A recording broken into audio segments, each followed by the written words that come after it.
to that.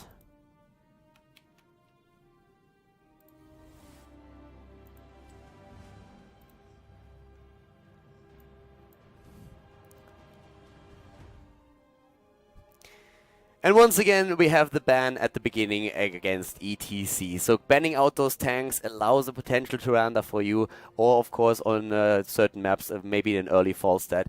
In this case, ETC banned out. Kael'thas as well, taken out by Fnatic, and as we are on 2 on the Spider Queen, Navi is thinking about what they want to choose here, and they go for a Jaina instead, allowing Fnatic to go into the Tyrande, potentially with a Muradin here, if they want to, can try and dominate the mid lane and the top lane with such a draft. But at this point, it seems like they are not even quite sure what exactly they want to take here. Jaina, of course, is quite strong. I mean, in this case, oh, Thunderstorm. Whoa, 13 months in a row. That's commitment right there. Thank you very much for the support, my friend. That's quite something. Probably also going to answer the question, which one is the longest supporter in my channel on Twitch. Actually, I don't know. I don't even know if I can look that up, but that's pretty sick. Kael'thas banned out, and I mean Kael'thas and also Jaina, they can do a lot of damage on this map here in general, because there's a lot of like closed areas, like very narrow ones, corridors where you can just drop that AoE damage. It's interesting to see that Fnatic is actually not taking Tyrande at all, but instead goes for a Tacita immediately. So we have at this point with Tacita, of course, great vision on the map, and also a preparation for a potential Muradin and Tacita. Preparation for a potential, well, play against Zagara, with Zagara. It's kind of cool to see that Tacita is this highly valued by Fnatic. It kind of leads me to believe that they might have a special draft ready for us. Navi now, with Jaina, could also add that Tyrande, and we could see them with an Uther. Tyrande, Uther right now, well, not going to happen. Nah, not really going to happen. You're not going to play Tyrande, Uther. I mean, you could theoretically like use that stun. Well, I guess you could actually play it. If you play on Tomb of the Spider Queen and you go into Seasoned Marksman and also the Searing Arrows, then you could play Tyrande Uther here and just use those double stuns, play Tyrande as more of a heavy damage dealer than anything else. We've seen a similar approach to Navi's play in the last game, but it's a bit unlikely. They don't commit to any of these heroes actually, so we have a completely different draft from what is normal on Tomb of the Spider Queen, at least when we're talking about the European server, of course. Leoric and Sylvanas. So Leoric on this map is a hero that Navi loves. They really like to play him here. Usually it is Alex who jumps on Leoric. He is still playing that game where, of course, try to push the lanes out. Sylvanas is also great when it comes to lane push in general, and with that siege damage that we normally see on Jaina, they have now 3 heroes that can do a whole lot of work against all those web weavers and also like push, of course, the lanes in. Maybe even a ban against Zagara in this case now. Fnatic is most likely going to take her if they get an opportunity. With the Tacita that we see and with the Uther still available, there's a chance for melee assassins. I suppose Navi has like 3 different options. They can ban Zagara, they can ban Uther, or they can try and get rid of one of those melee assassins that Fnatic could play. So I suppose a solid option would be to ban out Uther if you're really worried about your opponent going strong there. But Fnatic has shown several Tacita solo plays already as a solo support. So Uther ban is an option, but then at the same time it would be a heavy commitment for Fnatic to really go into Uther plus Tacita. That can really work, and it's great if you're running something like a Sonya or even a Thrall. But if Fnatic, for example, says, hey, we're completely fine with Tacita as a solo support here, as they have done in the past, then you wasted one of your bans. So Navi here, instead, they ban out Diablo, and you can really see that focus on the Diablo bans at this point. There is still Tyrande around, so there's another thing that you have to think about, because this is, like, if you think about, like, Tyrande as a hero that is being banned out first and picked first in 95% of the games that we're seeing on the European server and other servers as well, then not seeing her at this point is a bit crazy. And with the Diablo plus Muradin plus potential Tyrande, like these stun chains that you have are crazy. Also Diablo banned out because this girl here was kinda an obvious pick. I mean, Zagara, as I said, when Sylvanas is already picked, is very likely. And if you have then Diablo plus Zagara, you can go again into Apocalypse, and that focus that we have again on Apocalypse is of course allowing a lot of control during the fights. So Fnatic is choosing to go into Johanna and Zagara. Zagara, first of all, for the damage, wave clear on this game is insane. You get very nice control. And we have Johanna, as she is, of course, still able to use that Night Take spawn. Leoric and Johanna got both nerfed a bit. It was like 2 patches back. Before that, they completely dominated with the area of effect damage that they had thanks to those skeleton swings and condemns. But right now, we're having still a very nice position where you can, with that Night Take spawn, and especially if you go into Eternal Retaliation, just like take down these waves quite easily. So that might be something that they're trying to aim for here. Double warrior front line for Fnatic, and they could still head into something along the lines of a Sonya.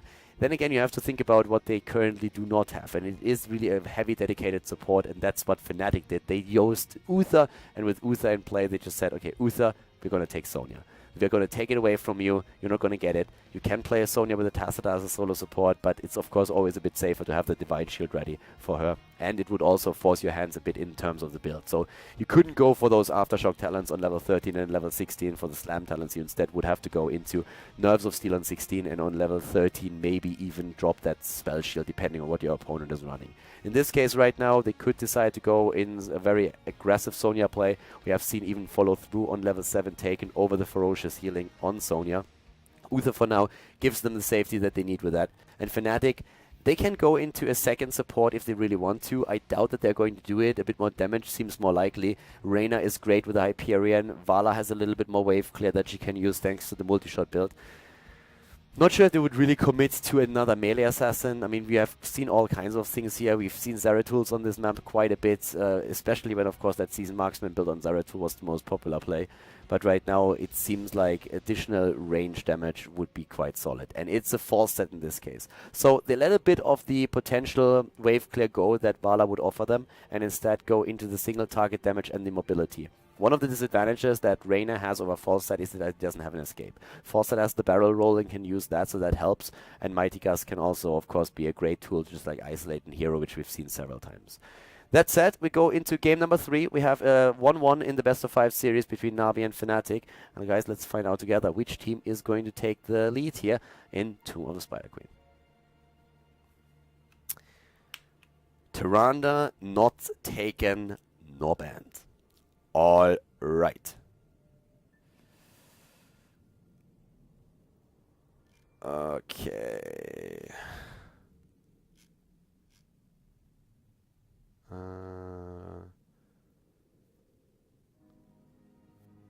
Alrighty. So we had the lobby earlier. Okay, sweet. So there. Okay, the host is still the same. They have also taken care of the hero so far. Awesome.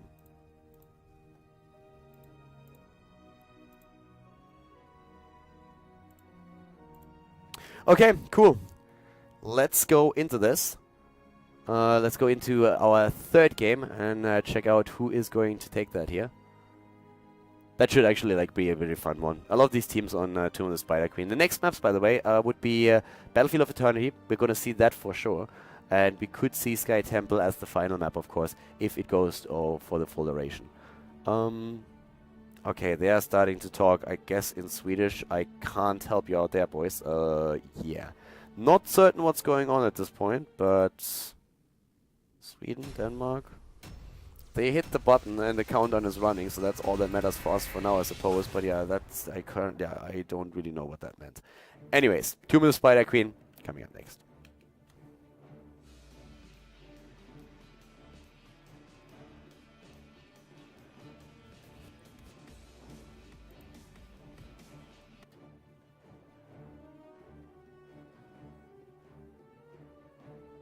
Yeah, his timings don't really work out today. Always someone lagging.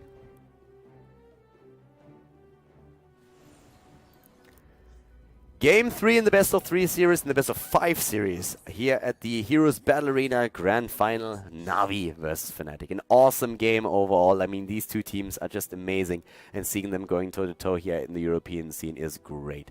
Alex the Pro G is playing Leoric. We have Eternal on Sylvanas, Crosby on Jaina, Zarmony is playing Sonya, and we have Gran Paquete on Uther. To the right side of the map, Breeze is playing Johanna for Fnatic. We're seeing Main on Falstad this time. Quarknix on Mirrodin. Wooby is playing Zagara at the bottom of the map. And Tacita is always run by Smexy style.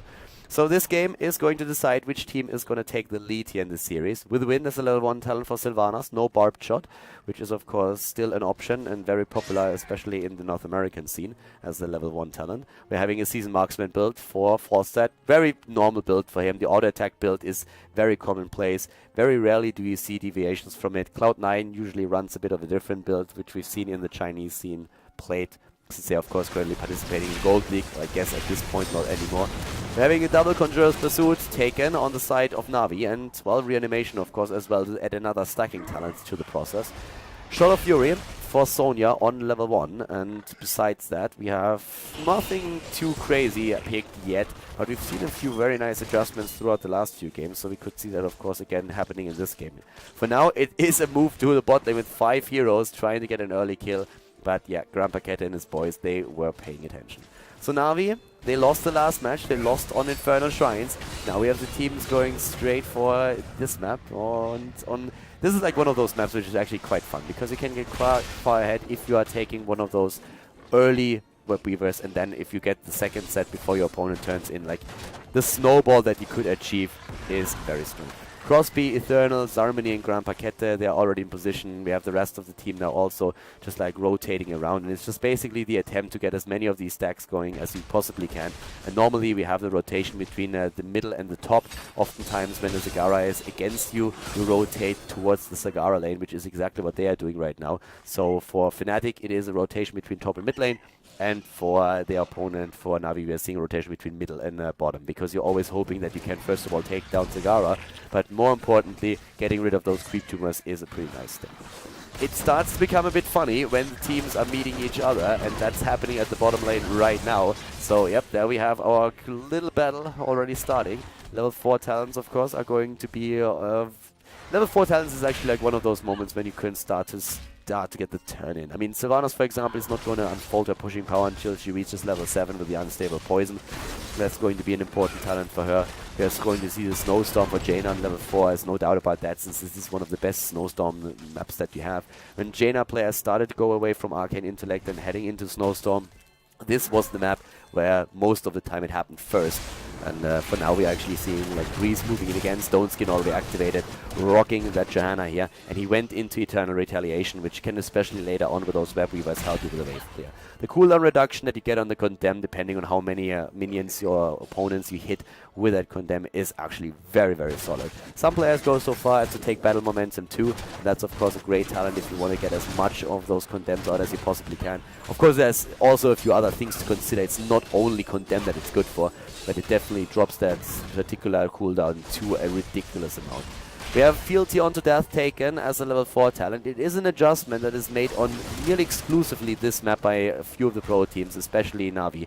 And Alex the Pro G is of course one of the best Leoric players that we currently have in the European scene. And he made that adjustment in every single match that I've casted from him on this map in the recent past.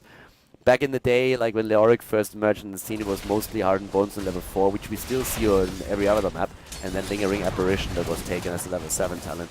Now it's more about the Ghastly Reach on level 7, unless of course you have a very frontline heavy setup against you, then we are seeing the Paralyzing Rage taken in most of the cases. The rotation at the bottom of the map, Zarmini is already starting to make his way over here. Grandpa Keta and Crosby are still continuing the rotation. We're having with level 4 now also the Leeching Plasma taken on Tacita. Vision on the map is going to be very important. Smexistyle is going to try to get that in to make sure that nobody is turning in without them knowing about it. Breeze with 40, well, he has turned in most of his gems. So overall we see them on 41 turned in. And Whoopi plus Alex are meeting at the bot lane in the turn-in attempt, and it looks like Whoopi is going to secure the first Web Weaver wave for Fnatic. So we will see them very likely with a slight lead in experience. Yeah, it's all about how fast you can actually like burst these targets down now. We're having Zarmini and Crosby plus Eternal and Grandpa Keta already with the movement down to the mid lane.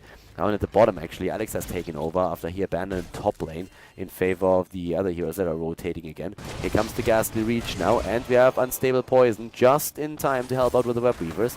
And Conviction taken, so a full Condemn build for Breeze. Nice moves, of course, through that speed. Can start to catch a couple of these heroes during the team fights. Piercing Ball has been taken as well. And the Screep Mena actually suffering quite a bit of damage on the hands of Sonya, who jumped in. Ferocious Healing the talent on level 7. And Frostbitten taken for Crosby's Jaina in this case. Right? So a pretty solid move actually from especially NaVi with the defense here. I'm really liking the position that they have. They lost a couple of the towers. They might lose the one in the mid lane now as well. So the experience lead that we're seeing for Fnatic it's going to be there. I mean, it's going to be there for a little bit longer. It's pretty tiny, though. I mean, if you look at the experience bars right now, it's going to even out in just a few seconds. It's more about the structures that you are able to destroy, but it's by no means a position in which we see Fnatic snowball. At the bot lane, it would be well advised to try and take down these creep tumors as far as they can. Usually we see Alex then going on to the Burning Rage on level 13.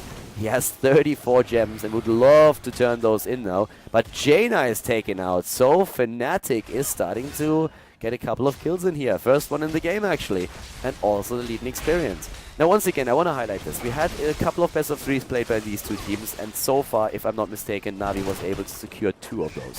So it was a 2-0 in best of threes for them. But now we have Fnatic starting to get slightly ahead here. And at least it is a 1-1 already, right? So this is definitely going to be a very close series. And you can tell that Navi is having a bit of a tougher time against Fnatic than they did the last time they met.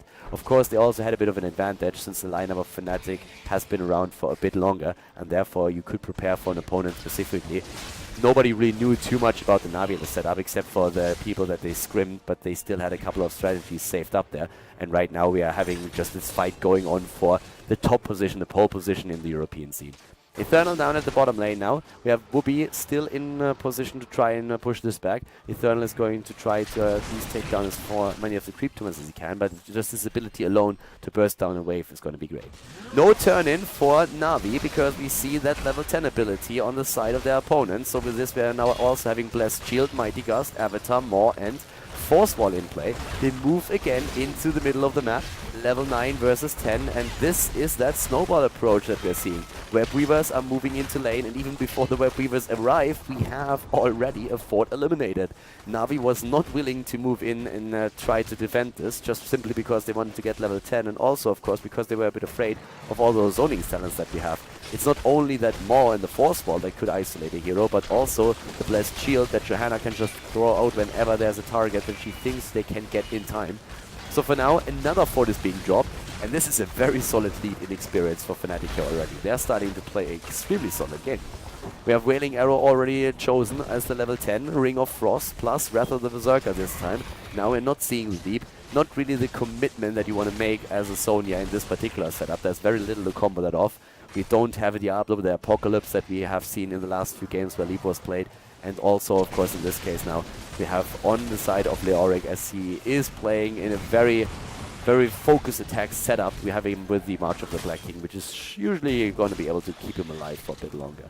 So the Web Weavers are defending against. Tower is down already. One of the lanes has still a fort, and that's the bottom lane. But we have a massive amount of gems for Team Navi. 99. 99 gems. Yeah, they have 99 problems, but gems ain't one of them. So if they can turn them in, that would be all that they need to do right now to secure that they at least get a Web Weaver wave themselves. And with that, that could be actually pretty good. I mean, as long as there's no level 13 talent at the time for Fnatic, they should be able to really drop a few of the structures themselves and then get some experience at least. But that's of course something that at least for now we're going to see Fnatic trying to prevent as much as they can. And again, vision on the map. We have always the attempt to take down as many of these creep tumors as they possibly can. It's just turn-in point control. That's really what matters here. Smexy style with another storm. Alex is at 52 gems by now. 110 for them. 30 are, by the way, turned in again for Fnatic. They're doing a great job when it comes to the objective. They really turn in whatever they have. And I think in the long run, they might not be able to prevent the Web Weaver wave pushing against them. But as long as they just get rid of their own as much as they can, that is going to be awesome. Crosby gets stunned, gets a Divine Shield. Oh, that was really well done here by Fnatic, but it's not over yet. Quacknix is rotating back. We're seeing Sonya extremely low, and Zarmany is now falling. The blue team loses another hero, and not only that, they're losing a ton of gems with it as well. That was at least 30 gems that they just lost. Great play here on the side of Fnatic. They get the level 13 talent now as a result, and they are very likely to also achieve the next turn in here. They currently have 18 additional gems, and that leaves them 12 gems short of the next potential Web Weaver wave that they can set in. So not only drop the fort at the bot lane, but maybe already start pushing for one of the keeps.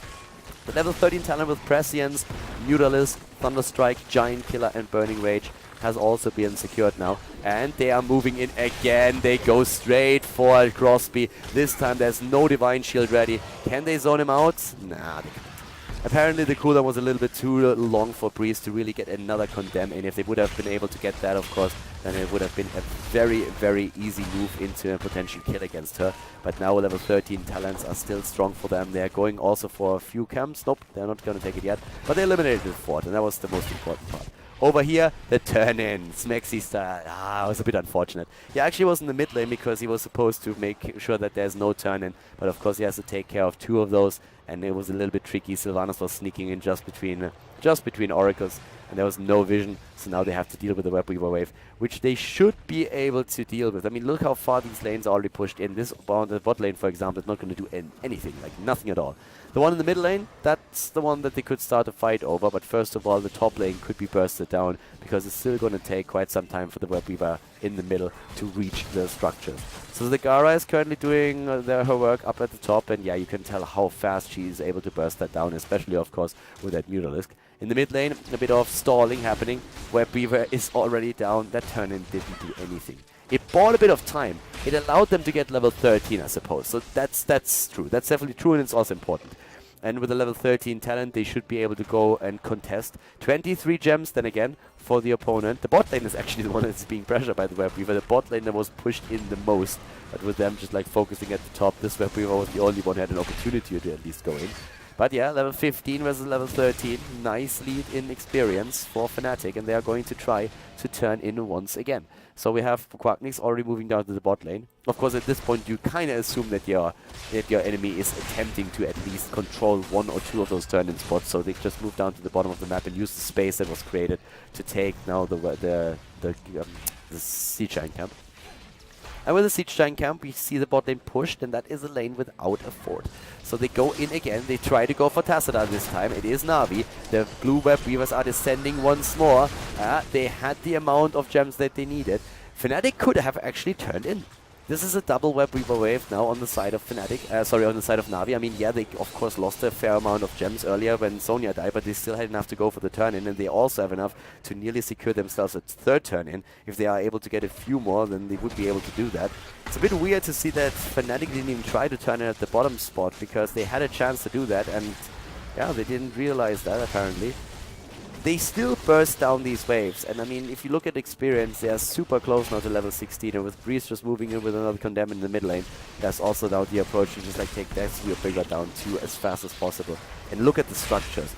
I mean, this is the 2nd Web Weaver wave, and from a structural point of view, not a single tower has been dropped in neither the mid nor the top lane, so only the bottom lane has been pressured a bit, and that's where Zagara is taking down the next Web Weaver. Level 16 talents, therefore, and Fnatic just in an absolutely amazing position here when it comes to the map control.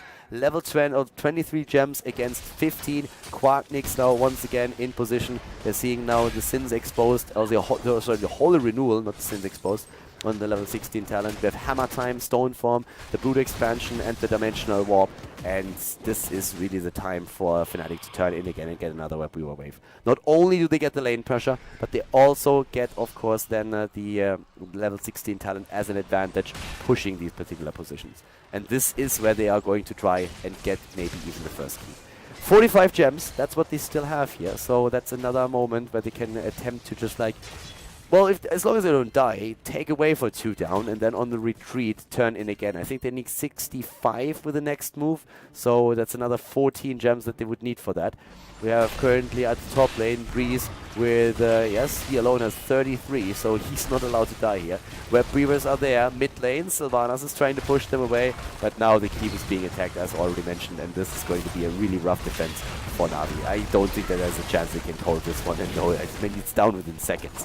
So the keep has fallen, the Web Weaver is nearly as full health still. They can now move down to the bot lane. Eternal already protected the mid lane as much as he could, so they can either go down to the Web Weaver, which is what they currently do, or they could have tried to just like drop the towers in the mid lane. And actually they do both. They go for the towers in the mid lane first. They don't commit too much yet, because Foresight is already at the bottom of the map, but now they can move in again. And that's more gems once more.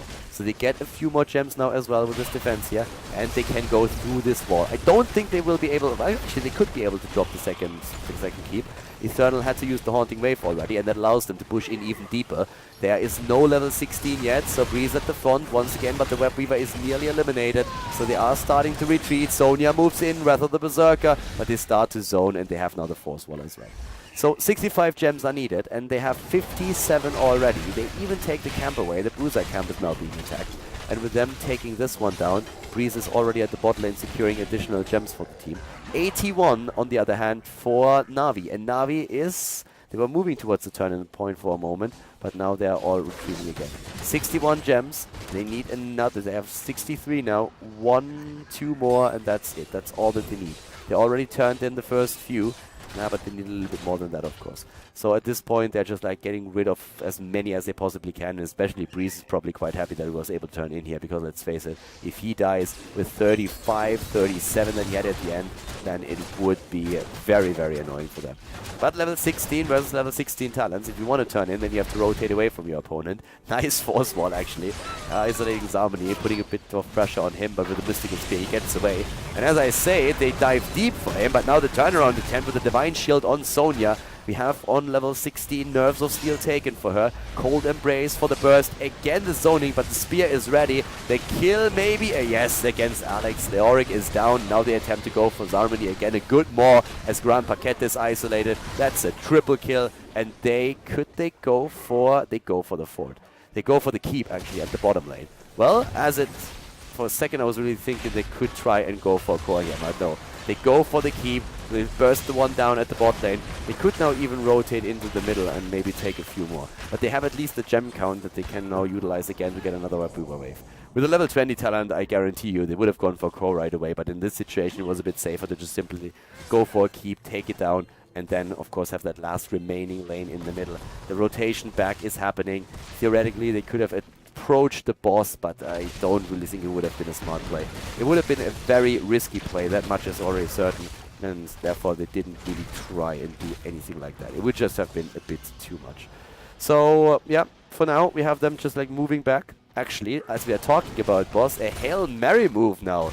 Okay. So at this point, they're just like trying to go in and use this one. Well, yep, as you have, well, the boss in this case is actually, of course, disappearing. So they didn't really go for it. They couldn't, not with all of this happening right now, and especially, of course, with that push that is now starting as the Red Web Weavers are released again. With 2 of those keeps already down and the lanes pushed in, these Web Weavers are going to push hard for core now. And we see Fnatic taking position in the middle.